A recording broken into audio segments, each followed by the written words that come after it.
who have sight, knowing that, you know, the world is mostly comprised of people who can see. I'm sorry, people who have eyesight. We know that seeing and eyesight, like, those can be two totally different things. Seeing, a lot of times, is understanding. So, I was in high school. I had a teacher of the visually impaired.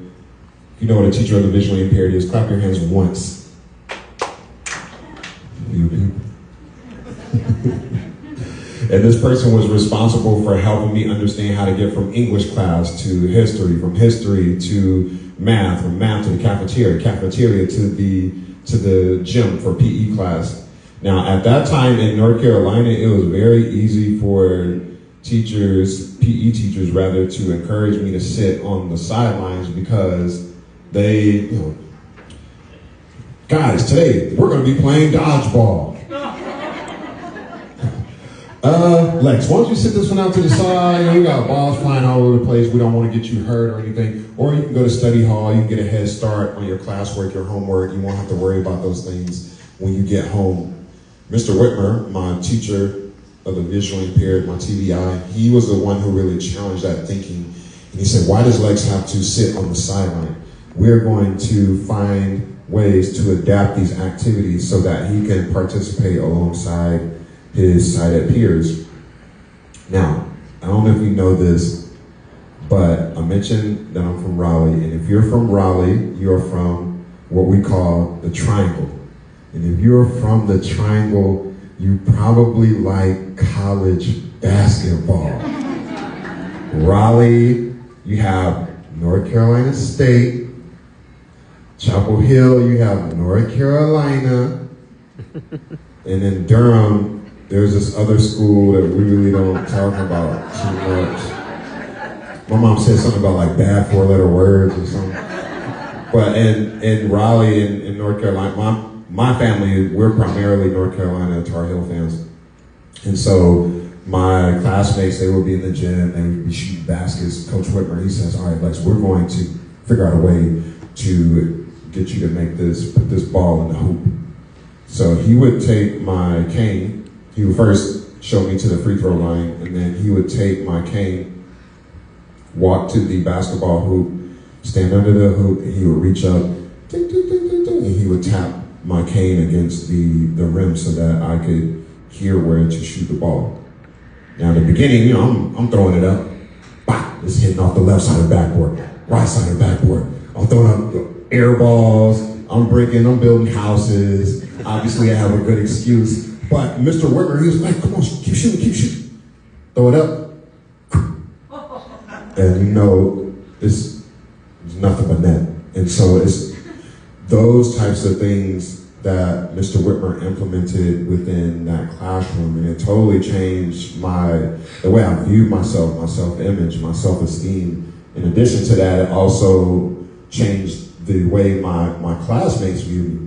Previously, when I would show up to PE class, I was handcuffed to Coach Whitmer because I was comfortable with him, and he would, help me in whatever fashion that I needed. But now that my classmates and my teachers were able to see the adaptations that he was implementing and seeing the alternatives that he would find, I would show up to PE class, and then my classmates, oh, Lex, man, you can come over here, man, come shoot baskets with us, man.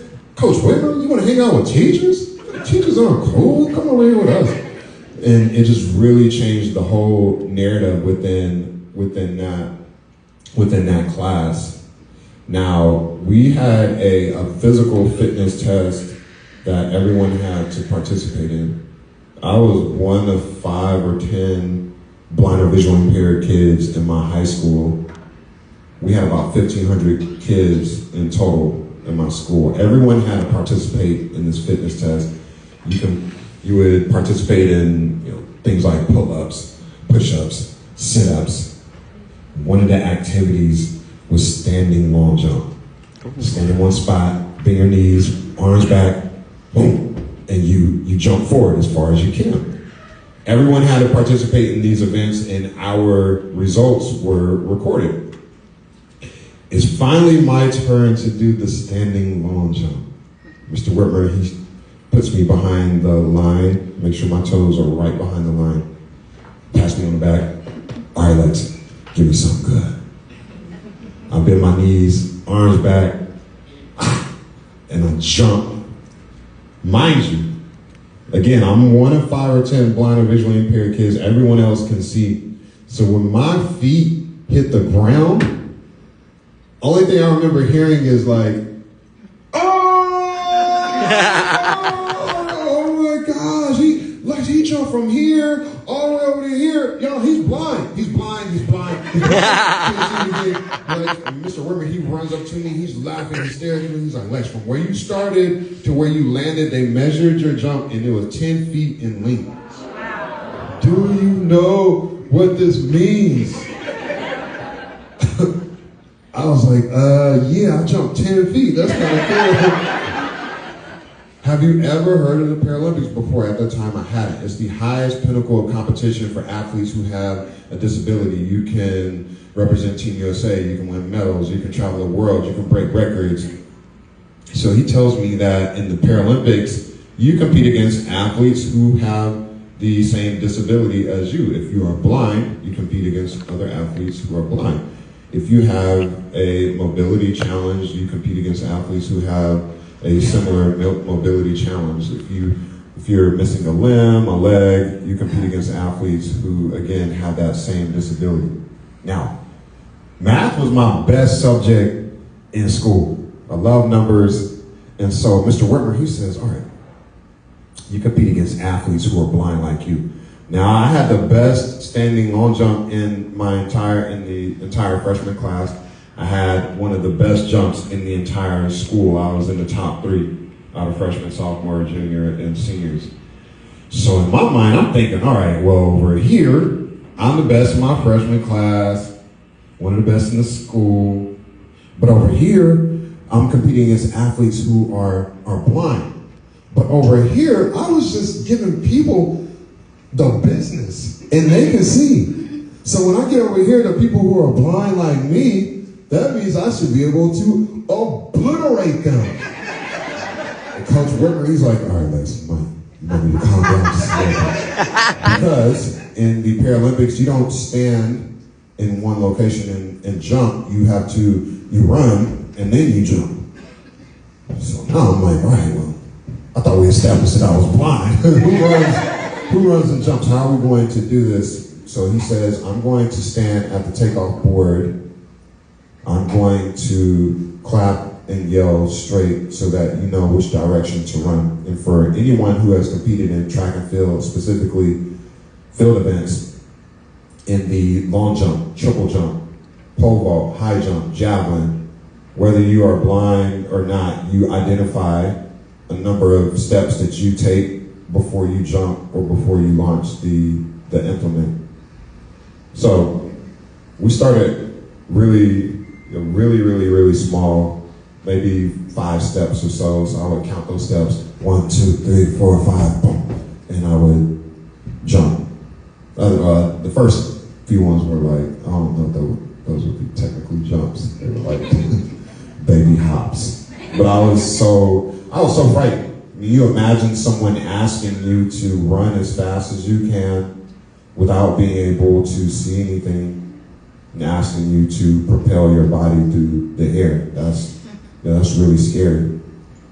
But I think a lot of times when we're on the doorstep of really challenging things, you have to ask yourself, what sort of opportunity or what sort of potential success are you just totally throwing away by not giving yourself a shot, by not getting out there and trying it. And I didn't want to go beyond that time, 5, 10, 15 years down the line and look back on that moment and say, oh, well, I wonder if I would have been able to go to the Paralympics. I wonder if I would have been able to win medals or represent Team USA. I had someone there who, they saw something greater, brighter, bigger, better for me. And he also helped me see that, hey, this runway isn't purely just you running and jumping into the sand. This could potentially be a career for you. And in my mind, again, I was thinking about veering too far to the left, too far to the right, potentially running into something. And so Coach Whitmer, he said, listen, Lex, this is wide open space right now. You're not going to run into anything. If you veer too far to the left or to the right, it's not that big an issue. I'll tell you to stop. We'll go back to the start mark and we'll try it again. There aren't any obstacles out here, no poles, nothing no curves or anything like that. This is totally flat land. The only thing in front of you is this rubberized track, surface of the track, me. Straight, straight, straight, straight, straight, straight. Count my steps, boom, jump. Once I actually committed and my entire body was in the sand, I was like, oh yeah, it's go time. And so from that day forward, it was just, Coach Whitmer exposing me to so many different things in and around the sport. I mentioned that I started off with about 5 steps that eventually moved to 6 to 8 to 12. And right now I take 16 strides to prepare for my jump. That covers about 120 feet. And I know that when I get to my 16th stride, that it is time to fly. My best jump ever is 22 feet, 9 inches.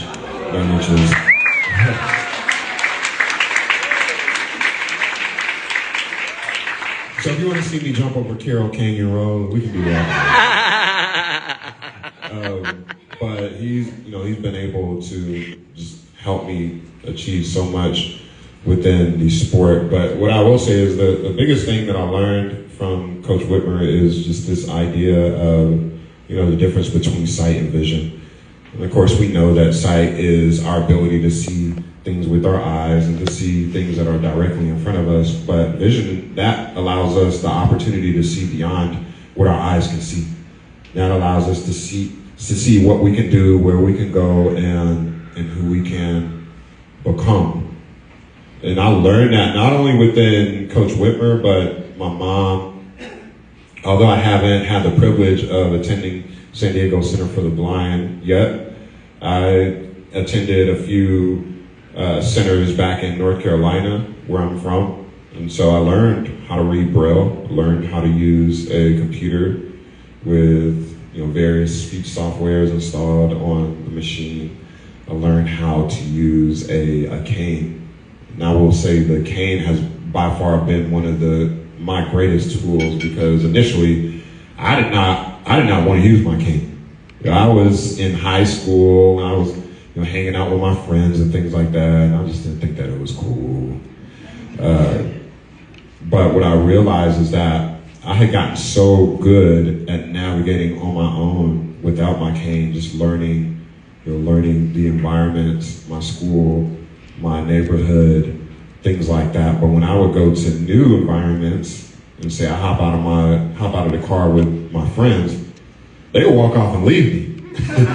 And I'm like, wait for me. They're like, Lex, we don't really know exactly what it is that you need because you maneuver around so good. And I think that's when I realized that, I need to start using my cane, so that people, even though it might not be as much for me, it is also for other people to understand that, oh, okay, well, this person might have a visual impairment. And so that cane literally became my best friend. It helped me to understand how to step on a curb, step off the curb, go upstairs, downstairs, helped me to understand how to avoid obstacles. And obstacles in my world, and probably for a lot of us, I'll use the example of, I used to live in downtown San Diego. I was like 5 blocks away from Petco Park, around everything, restaurants, grocery store, bars, friends. And there would be so many times where I would walk down the sidewalk, I'm sliding my cane from left to right, left to right, left to right. And in their mind, they see me walking towards a pole, and they would stop me. Oh, sir, stop. You're gonna run into a pole. In their mind, that pole looks like an obstacle, but in our minds, that pole, that's a landmark.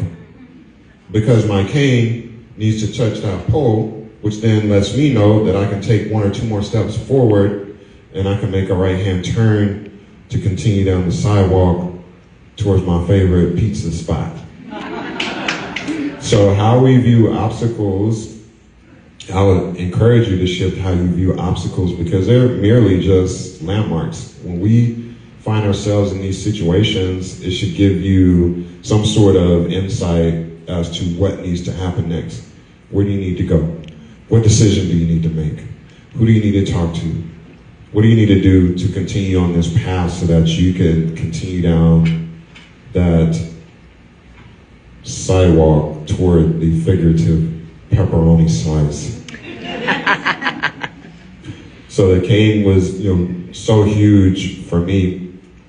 And as it relates to athletics, over the past, I would say it's almost 20 years since high school. So I've been competing since that time. I've gone to the Paralympics a few times, gone to world championships, broken some records, and done a lot of things. But again, it's not, a lot of people think of my story as like, oh, well, this is really cool. Like this guy who's blind has been able to compete and travel the world and do all of these awesome things, but it's really because of the people who have helped me.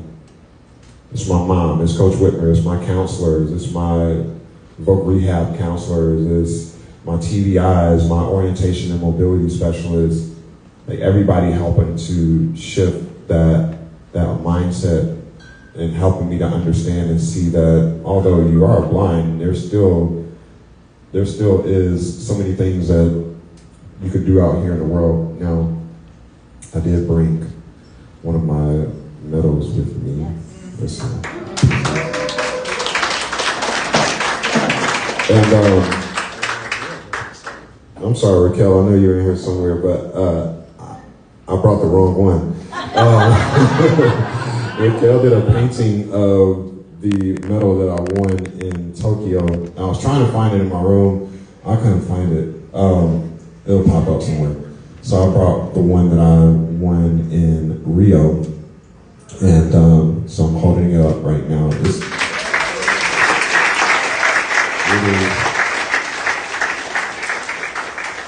It's silver. I'm a very generous person. So I told the other athletes, you had the gold. I'll come get that next year. So it's silver. And the interesting thing about the medals, if you don't know, is that they put Braille on all of the medals. It doesn't matter if you are blind or not. And the Braille reads Rio 2016. And on the back of the medal, it has some interesting design. They actually give us a holder, a metal box, after we win our medals, and you're able to showcase it. Nice presentation. They have a paper in there as well, because the host city, they are the ones who design the medals, but they don't put it in Braille, so I really don't know what the design means. But the reason I brought this one, or the reason that I like this one, is because when you shake it, that's so cool. Makes a sound. And so the gold sounds a certain way, silver sounds another way, and the bronze, I don't know what that sounds like.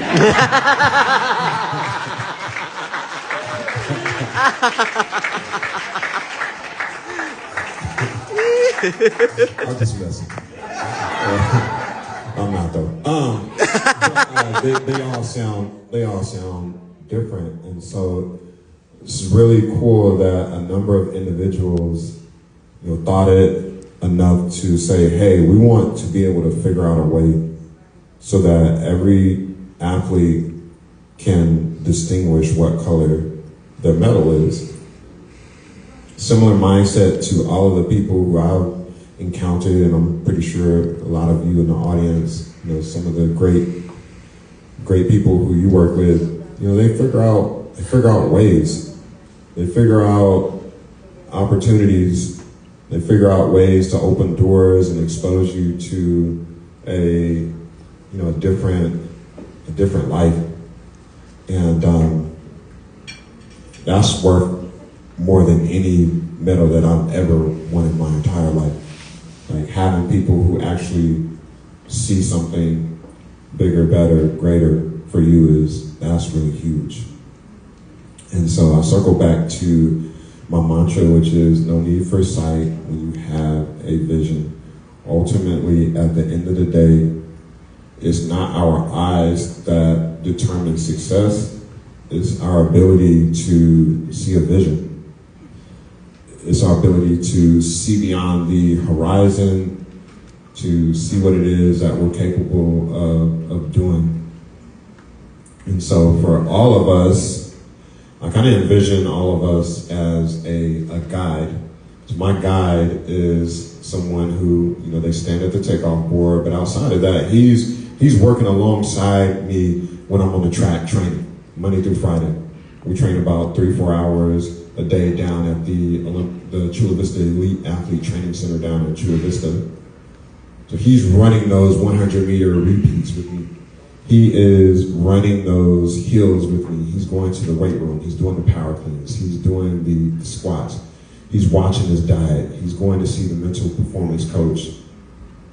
He's doing absolutely everything that I do. But yet and still, when I get on the track, the majority of the time, I'm the one who's getting the spotlight. But I always, try to let him know that, hey, I literally cannot do this without you. He stands at that takeoff board, he's clapping, he's yelling, fly, fly, fly, fly. So when I started with Coach Whitmer, he would say, straight, straight, straight, straight. That's what Wesley started to say initially. And then when I first got into the sport, there was this Chinese athlete who was, he was like a thorn in my side. He would always he would beat me. And to be honest, and so his guide would say, lie, lie, lie, lie. So then Wesley started saying, lie, lie, lie, lie. I don't know if it was an attempt to play like a mental game or something like that, but he stole that, and then one day in training, he started yelling, fly, fly, fly, fly. And I was like, man, I really like that. Largely because, literally, we are out there flying, I believe, but from a figurative standpoint, I think about gravity and how many times we encounter people who are the naysayers, the outsiders, the people who attempt to lock you down and hold you to the earth. Because they simply just don't know what it is that you can and cannot do. They haven't been exposed to the resources that we can tap into. And so Wesley is there literally helping me to soar and to fly. And so I view all of you as a guide. That person who in some way you're able to offer some sort of motivation, some sort of inspiration, maybe some literal resources. Could be teaching someone to read Braille, it could be teaching someone to use their cane, it could just be helping someone shift their outlook on life.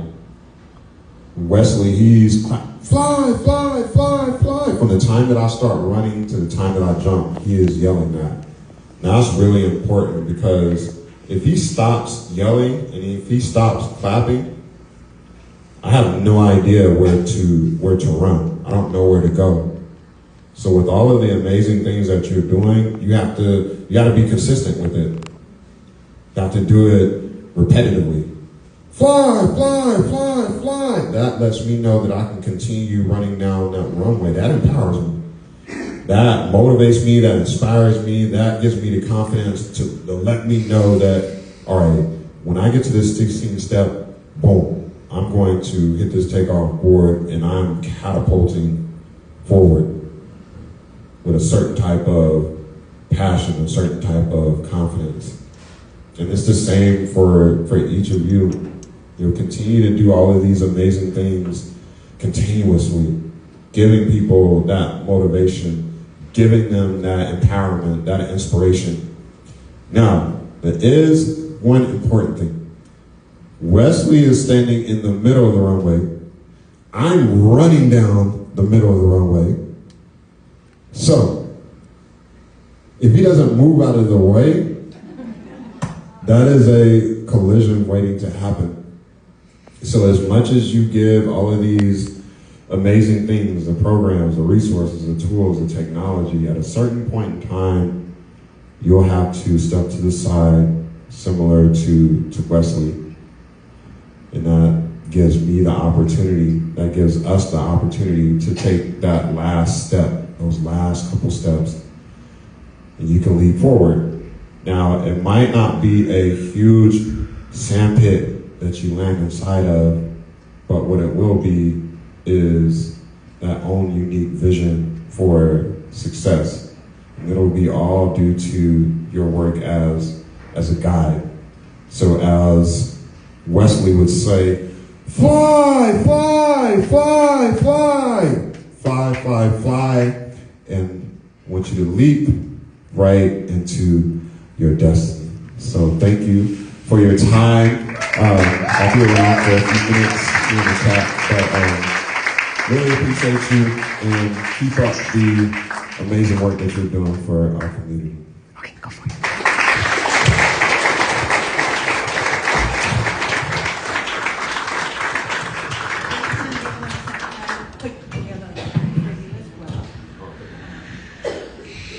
Another 2025 Visionaire Award presented to Lex Gillette. In deepest gratitude for sharing your vision, wisdom, and inspiration. No need for sight when you have vision. And we have it trademarked on here. Your words empower our community to leap forward with courage, independence, and hope. Thank you again for your words. Incredible.